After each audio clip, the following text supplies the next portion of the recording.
ఆషాఢశుద్ధ పూర్ణిమని గురు పూర్ణిమ లేదా వ్యాస పూర్ణిమ అంటారు.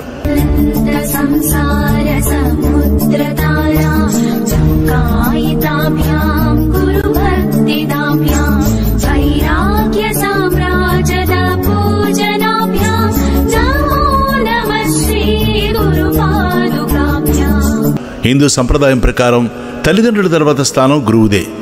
పురాణకాలం నుంచి గురువు అనగానే వ్యాసుని ఎందుకు పూజిస్తారో తెలుసా? సప్త చిరంజీవుల్లో ఒకడైన వేదవ్యాసుడు అసలు పేరు కృష్ణద్వైపాయనుడు. వేదాలను 4 భాగాలుగా విభజించి వేదవ్యాసుడు అయ్యాడు. వేదాలతో పాటు మహాభారతం, భాగవతం, అష్టాదశ పురాణాలు రచించాడు వ్యాసుడు. ఆయన అందించిన ఆధ్యాత్మిక వారసత్వం కారణంగానే వ్యాసుడిని ఆది గురువుగా కొలుస్తారు. వ్యాసుడు పుట్టిన రోజైన ఆషాఢ పౌర్ణమిని గురు పౌర్ణమిగా, వ్యాస పౌర్ణమిగా జరుపుకుంటూ తమ గురువులు పూజించి వారి ఆశీస్సులు తీసుకుంటారు.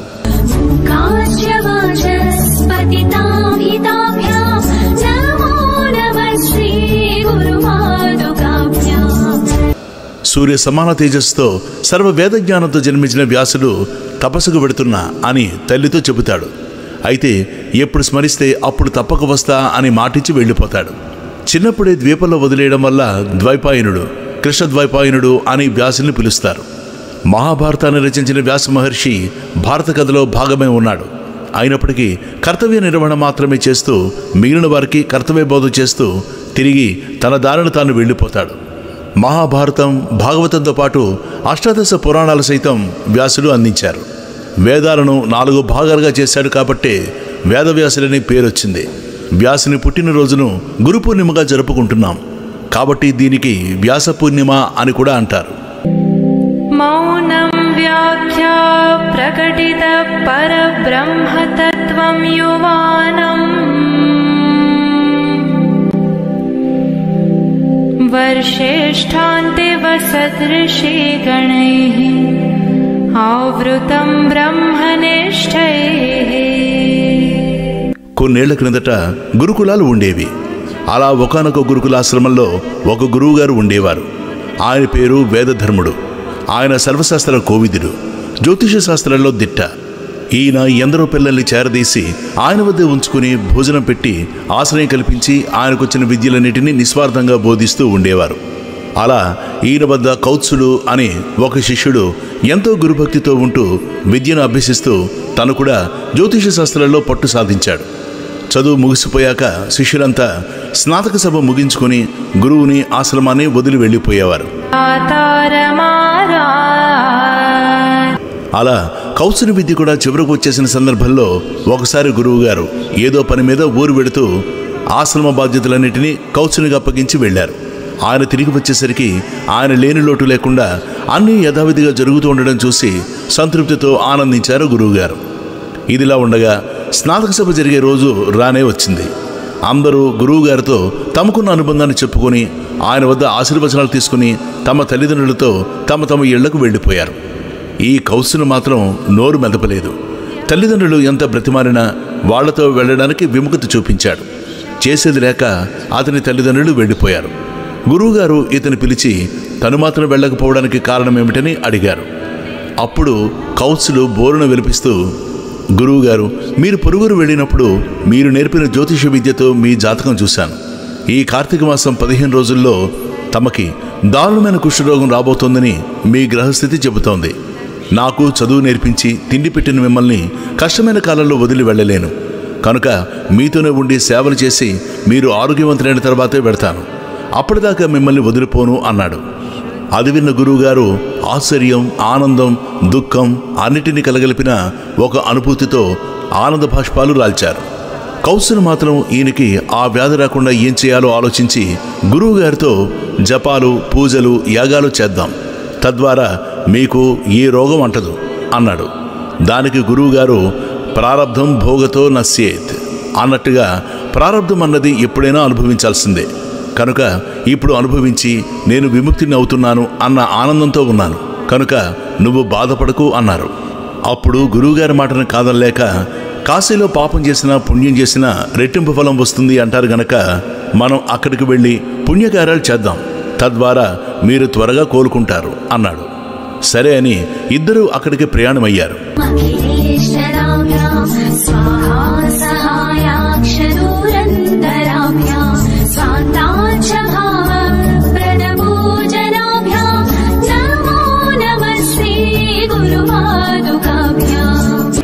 కాశీ వెళ్ళిన తర్వాత అక్కడ విద్యాదానం చేయడం, శివపంచాక్షరి మంత్రజపం చేయటం, చేతనైంతలో ఇతరులకి సహాయ సహకారాలు చేయడం, ఇలా ఎన్నెన్నో మొదలుపెట్టాడు కౌత్సుడు.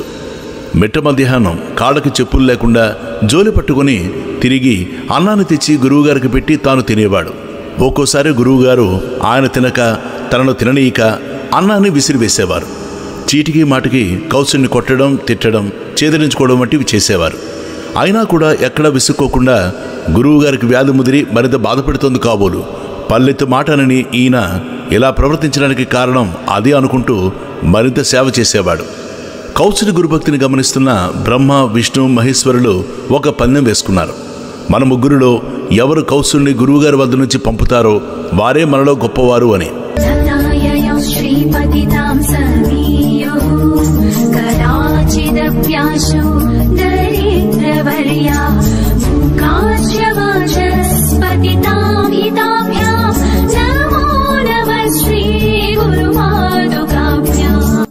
ఇక్కడ మనం గమనించాల్సిన ముఖ్య విషయం, గురువుగారిని ఇబ్బంది పెట్టి ఆనందించడం దేవుడి లక్ష్యం కాదు. కౌత్సుడు భగవంతుడి పరీక్షలు పెట్టే స్థాయికి చేరుకున్నాడు అని. సరే, అనుకున్నట్టుగా ముందుగా బ్రహ్మ మారు వేషంలో వచ్చి, నువ్వు కాశీ వచ్చినప్పటి నుంచి చూస్తున్నాను, ఎందుకని దగ్గర అని మాటలు పడుతూ ఉంటావు, పెద్దవాడిని చెప్తున్నాను, నా మాట విని వేరే గురువుని చూసుకుని వెళ్ళిపో అన్నాడు. దానికి కౌత్సుడు, గురువుని, అది ఇటువంటి పరిస్థితుల్లో బాధపడుతున్న ఆయనని వదిలివేయమని చెప్తున్న మీరు పెద్దవారెలా అవుతారు? మీరు మా గురువుగారి పరిస్థితుల్లో ఉంటే శిష్యుడు వదిలి వెళ్ళిపోవాలని అనుకుంటారా అనేసరికి బ్రహ్మకు నోట మాట రాలేదు. అక్కడి నుంచి వెళ్ళిపోయాడు.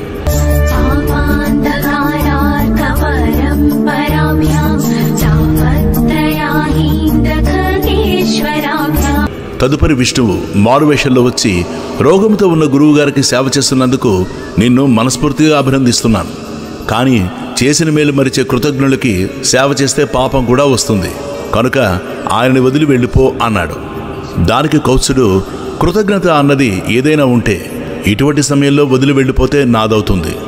కానీ నన్ను చేరదీసి భోజనం పెట్టి నా నుండి ఏమి ఆశించకుండా తన విద్వత్తునంతా దారపూసిన ఆయనది కాదు అనేసరికి విష్ణువు వెనుదిరిగి వెళ్ళిపోయాడు.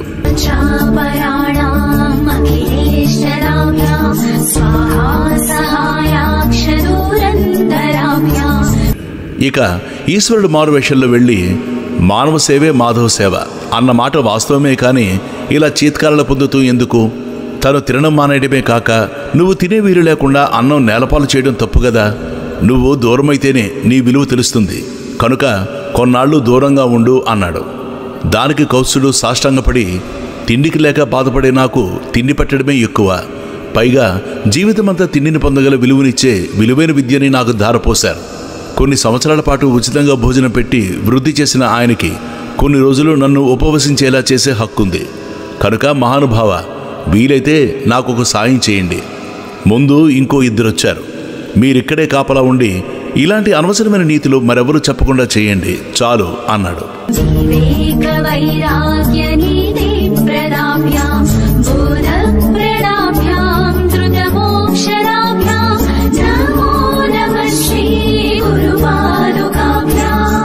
అంతే, ఆ ముగ్గురు అతని గురుభక్తికి మెచ్చి, కౌత్స, మేము త్రిమూర్తులం, నీ గురుభక్తికి మెచ్చాం. మేము పెట్టిన పరీక్షలో నువ్వు నెగ్గి నీ అపారమైన గురుభక్తిని చాటుకున్నావు, నీకు మోక్షాన్ని ప్రసాదిస్తున్నాం అన్నారు.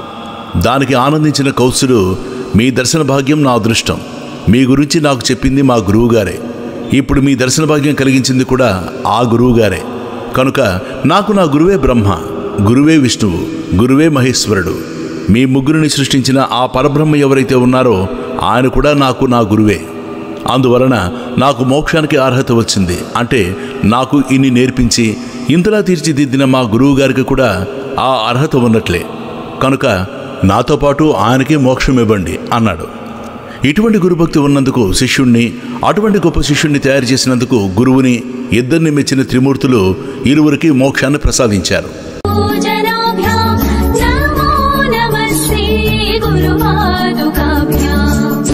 ఇటువంటి కథలు విన్నప్పుడు, చదివినప్పుడు స్ఫూర్తిదాయకంగా అనిపిస్తాయి. ఏ పనైనా పూర్తి చేయడానికి అత్యంత ముఖ్యం, అతి ముఖ్యం, ముఖ్యం అని 3 కారణాలున్నాయంట. ఉదాహరణకి, అన్నం వండాలనుకోండి, అత్యంత ముఖ్యమైనది బియ్యం, అతి ముఖ్యమైనవి నీళ్లు, మంట పాత్ర, దాంతోపాటు ముఖ్యమైనది వండే విధానం తెలియటం. అదేవిధంగా ఉద్యోగం సంపాదించి సుఖంగా జీవిస్తున్నారు అంటే గురువులు నేర్పిన విద్య అత్యంత ముఖ్యమైనది. అతి ముఖ్యమైనవి మన శ్రద్ధ, క్రమశిక్షణ. దానితో పాటు గురువులు నేర్పిన చదువులు బుద్ధికి పెట్టేలా చేయగల బుద్ధినిచ్చిన తల్లిదండ్రులు ముఖ్యమైన వారు. అందుకే మాతృదేవోభవ, పితృదేవోభవ, తర్వాత ప్రాముఖ్యతని ఆచార్య దేవోభవ అంటూ గురువుకి ఇచ్చారు. ఇటువంటి జ్ఞానం మనకు అలవడిన నాడు నా కృషి వల్లనే నాకు ఉద్యోగం వచ్చింది అన్న అహంకారం ఉండదు. మరీ కౌశలంత లేకపోయినా అసలంటూ గురుభక్తి పెంచుకొని గురువులను గౌరవించాలని ఆశిస్తూ గురువులందరికీ ఈ కథ అంకితం. ప్రధానంగా గురువు 5 రకాలుగా ఈ లోకంలో తిరుగుతూ ఉంటాడు అని. ఆ గురువు ఎవరు అంటే సాక్షాత్ భగవంతుని యొక్క స్వరూపమే. గురువు మాటకి పరమేశ్వరుడు కూడా కట్టుబడతాడు. అసలు మీకు ఇంకా విచిత్రం చెప్పాలి అంటే భగవంతుడి వలన గురువు దొరుకుతాడు. గురువు లేనినాడు అసలు పరమేశ్వరుడు అన్నవాడు ఉన్నాడన్న విషయము ఎవరికీ ఎరుకలోకి రాదు. గురువు లేడనుకోండి, అసలు భగవంతుడు ఒకడు ఉన్నాడని చెప్పడానికి ఆధారం ఉండదు.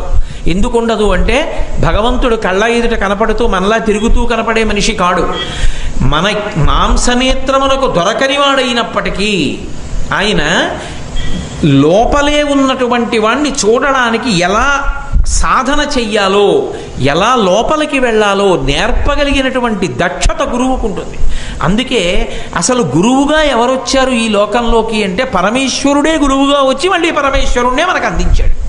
మీరు అందుకే సనాతన ధర్మంలో విచిత్రం చూడండి, పరమేశ్వరుడు గురించి చెప్పడానికి ప్రత్యేకంగా గురువుగారు ఉండడం, అసలు గురువుగారిగా పరమేశ్వరుడు ఎప్పుడూ లేకపోవడం అన్న సిద్ధాంతం ఉండదు. గురు రూపంలో ఎవరుంటారు అంటే పరమేశ్వరుడే ఉంటాడు. గురు తమోధామ సత్య సత్య పరక్రమ అని విష్ణు సహస్రనామ స్తోత్రంలో లేదు? విష్ణువు గురువు, మహానుభావుడు. అద్వైత సంప్రదాయంలో నారాయణం పద్మభువం వశిష్టం శక్తించ తత్పుత్ర పరాచరంచ వ్యాసం శుకం గౌడపాదం మహాంతం అని ఆ గురువుల యొక్క పరంపర చెప్తున్నాం కదా. మొట్టమొదటి వాడు నారాయణుడు. లేదా సదాశివ సమారంభ శంకరాచార్య మధ్యమాం అస్మదాచార్య పర్యంతాం వందే గురు పరంపరాం అన్నప్పుడు మౌన వ్యాఖ్య చేత దక్షిణామూర్తిగా పరమశివుడు గురుస్వరూపం. ఇంకా విచిత్రం ఏంటంటే పరదేవత అమ్మవారు దేశికులలో దేశికురాలు. నేను నిన్ననే మీతో మనవి చేశా, అమ్మవారు చాలా గొప్ప గురుస్వరూపం. ఆమె మీనాక్షిగా, కామాక్షిగా, విశాలాక్షిగా ఆమె గురువుగా నిలబడి అందుకే ఆవిడ గురుమండల రూపిణి. ఆవిడే గురువుగా ఉండి పరమేశ్వరుడి దగ్గరికి చేరుస్తుంది. కాబట్టి ఆ తల్లి గురుస్వరూపిణి. శ్రీకృష్ణ భగవానుడు గురువు, జగదాచార్యుడు, భగవద్గీతని లోకానికి అందజేశాడు.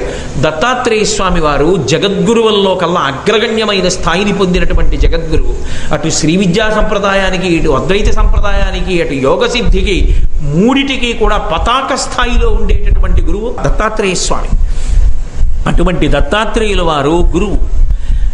మీరు చూడండి, భగవంతుని యొక్క స్వరూపాలలో ప్రధానమైనవన్నీ గురుస్వరూపాలుగానే ఉంటాయి. బ్రహ్మ, విష్ణు, శివుడు ముగ్గురు కదా త్రిమూర్తులుగా చెప్తాం. అలా చెప్పినప్పుడు బ్రహ్మగారు గురువు. ఎందుకనంటే ప్రజాపతులను సృష్టించి వాళ్ళందరికీ కూడా ఉపదేశం చతుర్ముఖ బ్రహ్మగారే ఇస్తాడు కాబట్టి ఆయన గురువు. ఆయన లోకాలకన్నిటికీ ఇప్పటికీ కూడా లోకంలో ఒక మాట ఉంది, సన్యాసాశ్రమ స్వీకారం చేసి ఆ ఆశ్రమంలో తరించలేకపోయిన వాళ్ళు బ్రహ్మలోకంలోకి వెళ్ళి కూర్చుంటే బ్రహ్మగారి దగ్గర కల్పాంతం వరకు వేద పాఠాలు వింటుంటారు అని. కాబట్టి బ్రహ్మగారు గురువు, విష్ణువు గురువు, శివుడు గురువు, పరదేవత గురువు.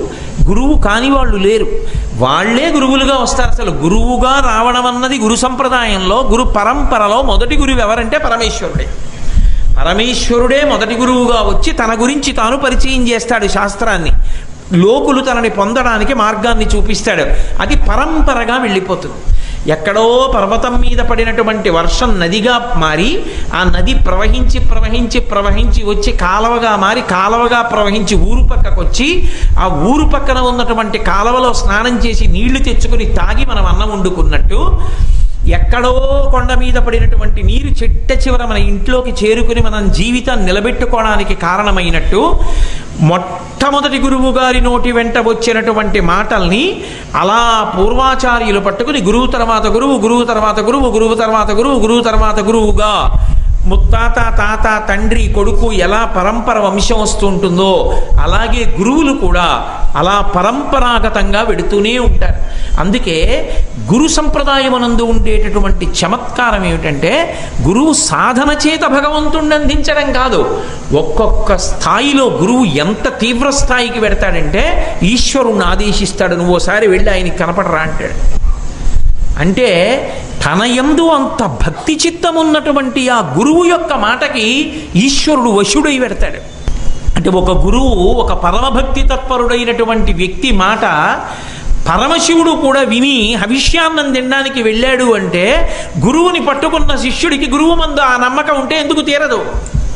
భగవంతుడు పొంగిపోతాడంతే. కాబట్టి గురువు పరమేశ్వరుడు రావడం కాదు, గురువు పరమేశ్వరుణ్ణి తీసుకొచ్చి శిష్యుడికి అందివ్వగలడు. అందుకే రుక్మిణీదేవి జలజాతిక్షణు తోడి తెచ్చితివి నా సందేశముని చెప్పి నన్ను నిలువం పెట్టితివి నీ కృపన్ బ్రతికితిన్ నీకన్న పుణ్యాత్మకుల్ కలదే దీనికి నీకున్ ప్రత్యుపకృతిని చేయంగ నేనేరా అంజలి ఘటించదభుసురాన్వయమణి సద్బంధు చింతామణి అంటుంది. అటువంటి పరమేశ్వరుడే గురుస్వరూపంతో వస్తూ ఉంటాడు. అలా గురుస్వరూపంతో వచ్చినటువంటి మహాపురుషులలో మొట్టమొదట గణించవలసిన వారెవరు అంటే వేదవ్యాస భగవానుడు. వ్యాస భగవానుడుగా వచ్చింది ఎవరు అంటే సాక్షాత్తు శ్రీమన్నారాయణుడే వచ్చాడు. అందుకే వ్యాసాయ విష్ణు రూపాయ వ్యాస రూపాయ విష్ణవే. ఆ వ్యాసుడే విష్ణు రూపంలో ఉంటాడు, విష్ణువు వ్యాస రూపంలో ఉంటాడు. అంటే వ్యాసుడికి విష్ణువుకి అభేదం, ఇద్దరూ ఒక్కరే అయి ఉంటారు. అట్లా అందుకే వ్యాసో నారాయణ స్వయం, శ్రీమన్నారాయణుడు వ్యాస భగవానుడిగా వచ్చాడు. ఎందుకు రావాలి? వ్యాస అన్నది ఒక పదవి, వ్యాసుడిగా భగవంతుడు అవతరిస్తూ ఉంటాడు. అందుకే వ్యాసాంశ అవతారం. వ్యాసుడు పరమేశ్వరుని యొక్క అవతారములలో ఒక అవతారము అంటే క్రిందికి వచ్చుట, కళావతారము అంటారు దాన్ని. కళావతారము అన్న మాటకు అర్థం ఏమిటంటే లోకంలో ధర్మాన్ని ఎలా పట్టుకోవాలో, ఎలా ఆచరించాలో, భగవంతుణ్ణి చేరుకునేటటువంటి మార్గములు ఏమిటో, అందులో ఎలా ప్రయాణం చెయ్యాలో లోకానికి బోధ చేసి లోకంలో ఉన్న జనుల్ని పరమేశ్వరుడి దగ్గరికి చేర్చడానికి భగవంతుడే ఒక గురువు రూపంలో భూమి మీదకి దిగొస్తే కళావతారం అంటారు. వ్యాసుడు, కపిలుడు మొదలైనటువంటి వాళ్ళు, శంకర భగవత్పాదులు, ఇటువంటి వాళ్ళందరూ కళావతారాల్లోకి వస్తారు.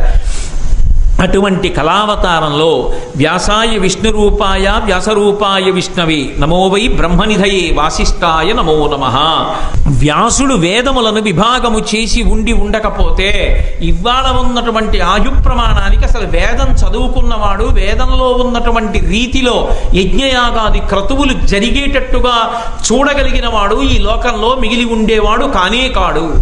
అందుకే ఆయన భాగవతంలో ఒక మాట అంటాడు, నేను హోత, అధ్వరువు, బ్రహ్మ, ఉద్గాత అనబడేటటువంటి 4 స్థానములను పూర్తయి 4 స్థానములలో 4 విద్వాంసులు కూర్చుని యజ్ఞయాగాది క్రతువులు నిర్విరామంగా అవి ఏ విధమైనటువంటి భంగం లేకుండా జరుగుతూ ఆ యజ్ఞయాగాది క్రతువులలో ఇచ్చిన హవిస్సు దేవతలు అందుకుని ప్రీతి చెందిన దేవతలు వర్షాలు కురిపిస్తే ఆ వర్షముల చేత లోకమంతా సుభిక్షంగా ఉండి మళ్ళీ వీళ్ళు సంపదలు పొందినందుకు యజ్ఞం చేస్తే మళ్ళీ యజ్ఞంలో హవిస్సులు దేవతలు అందుకుని మళ్ళీ దేవతలు వానలు కురిపిస్తే ధర్మచక్రం ఇలా నడవాలి అంటే వేదము విభాగం చెయ్యకపోతే ఉత్తరోత్తర కలియుగంలో యజ్ఞయాగాది క్రతువులు నడవక క్షామం పెరిగిపోయి లోకంలో ఎవరు అన్నం తినడానికి కూడా యోగ్యతని పొందని స్థితి చేరిపోతారు.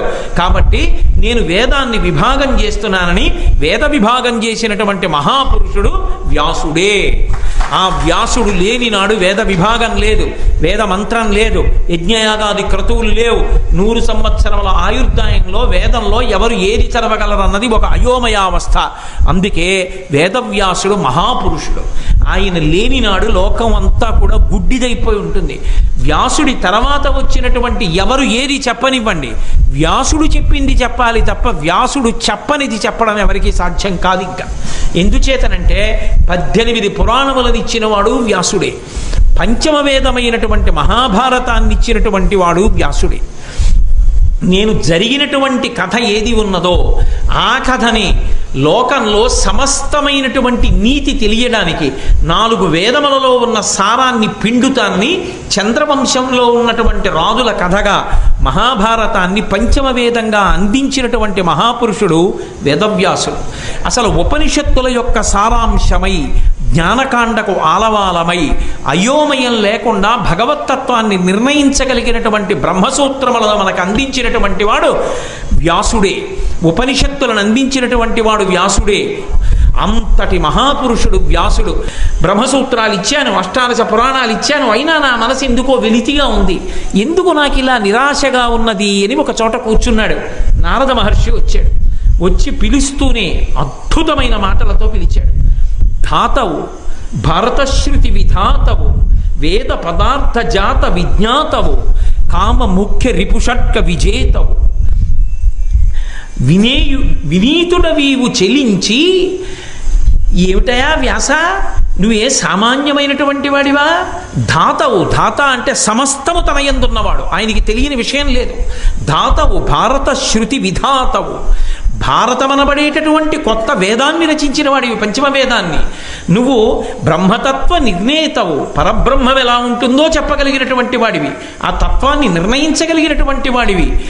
పైగా కామ ముఖ్య రిపుషట్క విజేతవు, కామ క్రోధ మద మోహ లోభ మాత్సర్యములనేటటువంటి 6 శత్రువుల్ని గెలిచినటువంటి వాడివి. యోగినేతవు, నువ్వు గొప్ప యోగాన్ని నేర్చుకున్నవాడివి, యోగివి. అటువంటి వాడివి చల్లరే కాతుర కైబడిన్ భగవ కారణమేమి పరాశరత్మజ. ఏమిటి సామాన్యుళ్ళ ఇలా ఏడుస్తున్నావు, ఏమిటి ఎందుకు ఇలా బాధపడుతున్నావు, ఎందుకు నీ మనసు చిన్నబుచ్చుకుందని అడిగాడు. ఏమో నాకు అర్థం కావట్లేదు, ఇన్ని విషయాలు ఇచ్చాను లోకానికి, అయినా నాకెందుకో మనసు చిన్నబుచ్చుకుందన్నాడు మహానుభావుడు. ఎంత లోకోపకార బుద్ధియో అంటే. అప్పుడు నారదుడు అన్నాడు, నువ్వు అన్నీ చేశావు, కానీ భగవంతుని యొక్క కథలు, శ్రీమన్నారాయణుని యొక్క కథలు లోకానికి ప్రచారం చేసి ఆ భక్తితో ఆ కథలు వింటుండగా మనసు పరవశించిపోయి భక్తి కుదురుకోవడానికి కేవలము భక్తి సంబంధమైన గ్రంథాన్ని రచన చెయ్యలేదు. కాబట్టి హరినామస్తుతి చేయు కావ్యము సువర్ణాంభోజి హంసావళీ సురుచిభ్రాజితమై మానస సరస్ఫూర్తిన్ వెలుంగొందు శ్రీ హరినామస్తుతి లేని కావ్యము విచిత్రార్థాన్వితంబయ్యు శ్రీకరమయ్యుండదయోగ్య దుర్మదనత్కాకోల కర్తాకృతిన్. ఎన్ని గ్రంథములను రచన చేసినప్పటికీ శ్రీహరి నామములను, శ్రీహరి యొక్క కథలను, పరమ భక్తిని వర్ణించినటువంటి గ్రంథాలు ఏ స్థాయికి వెళ్ళిపోతాయంటే, ఆ విష్ణునామాన్ని పేర్కొనకపోతే, విష్ణు భక్తిని ప్రచారం చెయ్యలేకపోతే దాని వలన పిండం పెట్టే రేవులైపోతాయి. మానస సరోవరంతో సమానమవుతుంది విష్ణు భక్తి. కాబట్టి విష్ణు భక్తితో కూడుకున్న గ్రంథాన్ని రచన చేయవయ్యా అన్నాడు. అంటే మహానుభావుడు నారదుడు చెప్పేటప్పుడు, ఏ విష్ణు కేవలము అపశబ్దంబుల కూడియున్ హరి కథాలాపనంబుల్, అవి సరిగ్గా పలుకుతున్నాడా పలకట్లేదా అన్నదానితో కూడా సంబంధం లేదు. హరికథలు ఒకడికొకడు చెప్పుకునేటప్పుడు సరిగా చెప్పుకోకపోయినా సరే ఆ కథలు చెప్పుకుంటూ స్మరిస్తూ జపములు చేయుచు వినులన్ వినుచు అశ్రాంతంబు వాకృచ్చుచున్ తపసుల్ సాధులు ధన్యులౌదురు కదా. తత్వజ్ఞ చింతింపుమా, ఆ విష్ణు కథలు అలా చెప్పుకుంటారే, ఆ కథలతో కూడిన గ్రంథాన్ని నువ్వు రచన చెయ్యొద్దు, భగవంతుని యొక్క అవతారాలు వర్ణించద్దు, అందుకని అటువంటి గ్రంథాన్ని రచన చెయ్యి అన్నాడు. అంటే అప్పుడు లోకానికి అంతటికీ కూడా అందించడానికి భక్తి సారంతో కూడుకున్నటువంటి భాగవత గ్రంథాన్ని రచించి 12 స్కంధములతో రచించి మనకందరికీ కూడా అందించినటువంటి మహానుభావుడు వ్యాస భగవానుడు. ఆ వ్యాస భగవానుడు లేనినాడు అసలు వాంగ్మయం కాదు, మనుష్య జన్మ చీకటి. అటువంటి వాడు అంతటి మహానుభావుడైనటువంటి వ్యాసుణ్ణి స్మరించాలి, స్మరించి నమస్కరించాలి, వ్యాసుణ్ణి పిలిచి పూజ చెయ్యాలి. వ్యాసుణ్ణి పిలిచి పూజ చెయ్యండి అని ఇంకొక తిథి నిర్ణయం చేస్తే మా అబ్బాయి ఉపనయనం ఉందండి, మా తమ్ముడి పెళ్ళి ఉందండి అని వెళ్ళిపోతారని ఎవరూ ఏ శుభకార్యాలు చేసుకోనటువంటి ఆషాఢమాసంలో శుక్లపక్ష పౌర్ణమిని వ్యాస పౌర్ణమిగా నిర్ణయించారు. ఆ రోజున పూజ చేయవలసినది వ్యాసుడొక్కడినే. వ్యాసుడికే పూజ, వ్యాసుడికే గౌరవం. వ్యాసుడు ఎవరిలో ఉంటాడు అంటే గురువులో ఉంటాడు. గురువులో ఉండి అందుకే ఆయన పెట్టుకున్న పీఠాన్ని కూడా వ్యాసపీఠం అనే పిలుస్తారు. గురువుని వ్యాసుడు ఆవహించి తాను చెప్పిన విషయాన్ని గురువుల చేత చెప్పించి లోకానికి ఉన్న అంధకారాన్ని తొలగిస్తాడు. మంగళాశాసనపరై మదాచార్య పురోగమై సర్వైశ్చ పూర్వైరాచార్యై సత్కృతాయాస్తు మంగళం. మంగళం కోసలేంద్రాయ మహనీయ గుణాత్మనే చక్రవర్తి తనూజాయ సర్వభౌమాయ మంగళం. ఉమాకాంతాయ కాంతాయ కామితార్థప్రదాయినే శ్రీగిరీశాయ దేవాయ మలినాథాయ మంగళం.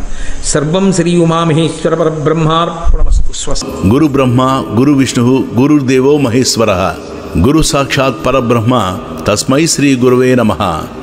ఓం శ్రీ దక్షిణామూర్తియే ఇదం నమః.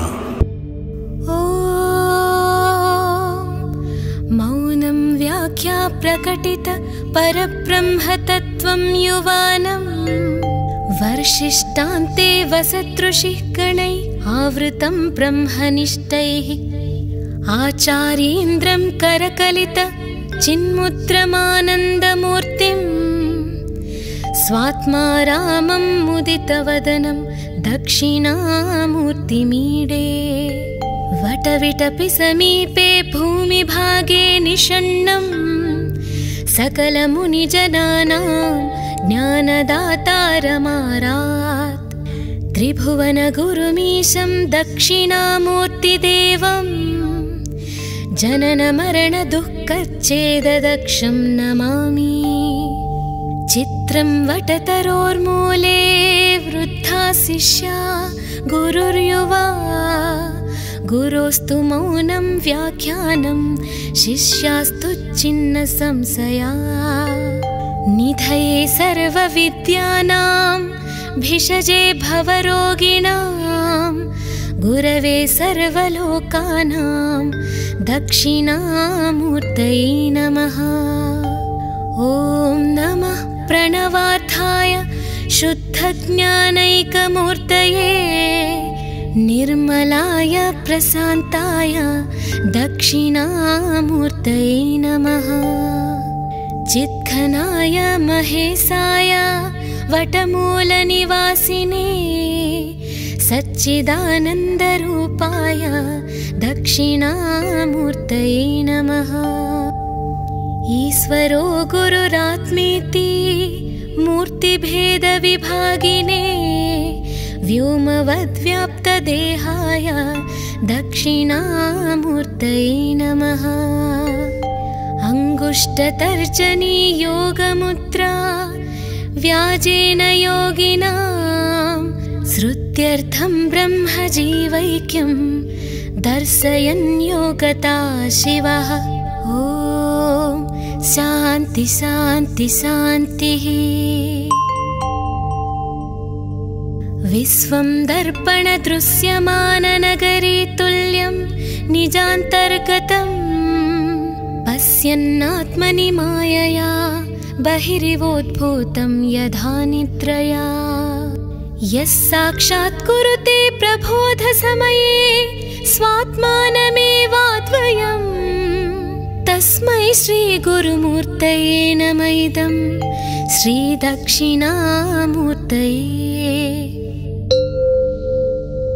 बीजस्यान्तरिवाङ्कुरो जगदितं प्राग्निर्विकल्पं पुनः माया कल्पितदेशकालकलना वैचित्र्यचित्रीकृतं मायावीव विजृम्भयत्यपि महायोगी वयः स्वेच्छया तस्मै श्रीगुरुमूर्तये नमः. इदं श्रीदक्षिणामूर्तये.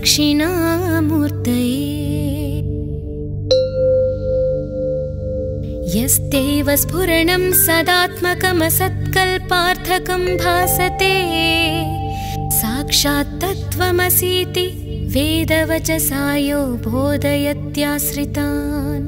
यः साक्षात्करणात् भवेन्न पुरनावृत्तिर्भवाम्भोनिधौ तस्मै श्रीगुरुमूर्तये नमः इदं श्रीदक्षिणामूर्तये।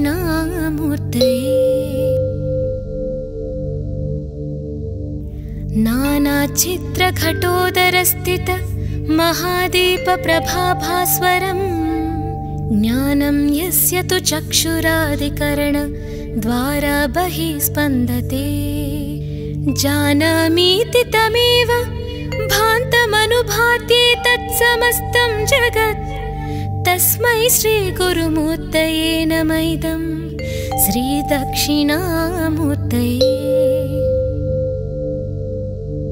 देहं प्राणमपीन्द्रियाण्यपि चलां बुद्धिं च शून्यं विदुः स्त्रीबालान्धजडोपमास्त्वहमिति भ्रान्ताभ्रुसंवादिनः मायाशक्तिविलासकल्पित महाव्यामोहसंहारिणे तस्मै श्रीगुरुमूर्तये नमः इदं श्रीदक्षिणामूर्तये।